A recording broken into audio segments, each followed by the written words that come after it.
Hello all, let us talk about something called skew. So skew is a very important parameter which need to be considered in electronics designs, especially high-speed designs. So before going into skew, we have several mediums around us, right? We have air as a medium, we have vacuum, which can be actually created, and we have metals through which, and then if you have wires, which is copper basically. So there are several mediums through which we pass signals in electronics, right? In the PCB, we have the copper traces which basically run between driver and the receiver. Like if let us assume we have a driver, okay, and then we have a trace that is running to the receiver. Okay, now this is on a PCB. Okay, so the signal that is being transmitted from the transmitter, let us assume at t is equal to 0, is not instantly available at the receiver, right? When you start transmitting at t is equal to 0, it takes a few nanoseconds for the signal to travel, right? Just as a small example, definitely it will not be available at t is equal to 0. That means a signal takes some time to travel on a PCB from a driver to the receiver, right? This delay definitely is proportional to the length of the trace between these two. So that means the transmission delay of the signal is proportional to the length of the trace between the driver and the receiver. Very simple, right? Straightforward. Now, what happens is, let us assume we have a synchronous interface. Synchronous interface meant you have a clock signal, okay, and then you have a data signal, okay. So, when such an interface exists, what we do basically, there is a clock signal, okay. We'll take a very simple example, let's not go too complex. So there is a rising edge here which is from low to high, and again let us see, this is another rising edge, this is another rising edge in that clock.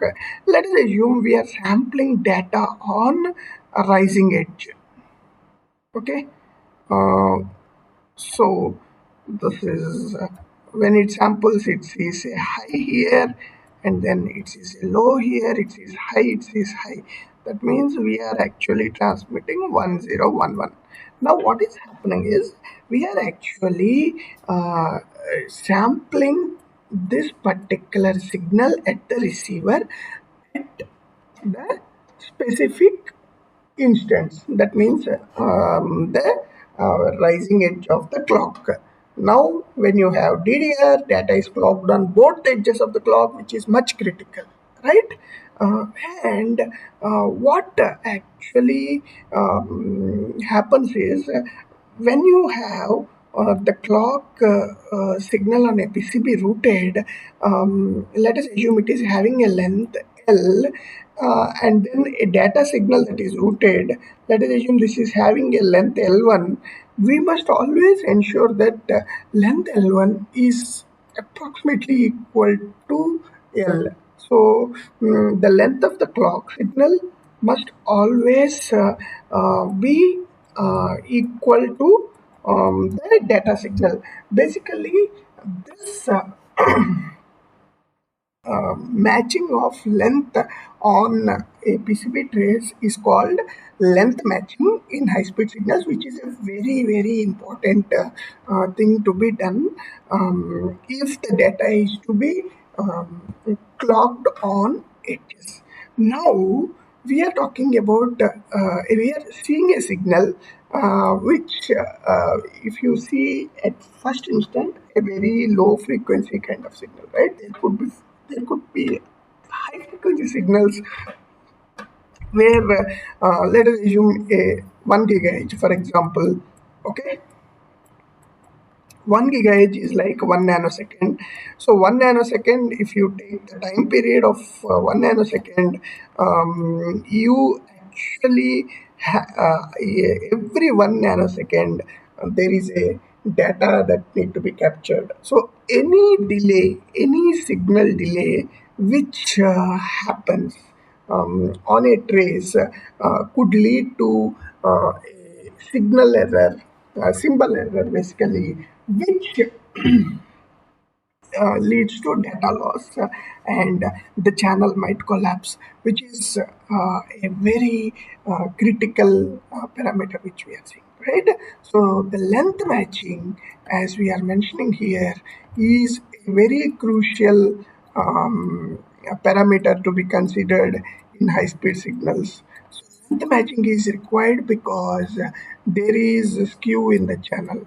Why there is skew in the channel? Because the signals are not traveling through ideal medium; they are traveling through the copper traces, which actually have some delays associated when the signal is traveling, and which gives out um, those errors, and ultimately uh, the length matching is very very important. Now, one simple point from the PCB layout engineer, the designs are not so simple, right? We cannot run the traces straight from driver to the receiver, a straight line, right? As said here, it's not simple. We have dense boards, we have roots all around, components distributed all around, and we actually route the signals in the inner layers by having wires. So that means the signals are distributed across layers, and it's not that easy to length match. So sometimes when we see an IC, actually there might be one pin here, there might be another pin, and then when you are routing, there might be a pin here. So in one case, you might able to